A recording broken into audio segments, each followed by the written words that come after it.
I'm going to take a closer look at this M Gear sustain pedal. This is a pedal I use on all my keyboards, on stage, off stage.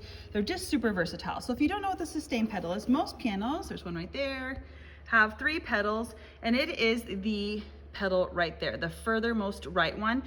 Most piano players just need the sustain pedal. We're not concerned with the other 2. So what this does is when you push it down, I can push a key on the keyboard and it's gonna hold that key. It sustains it. That's why it's called a sustain pedal.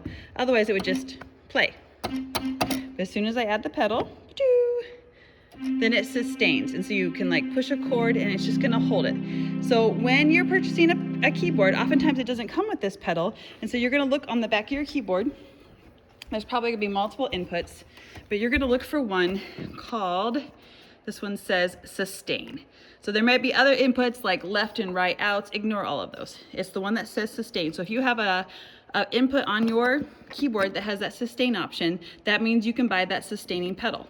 Now the other nice feature about this particular pedal is that it has a polarity difference. So there's a little switch here.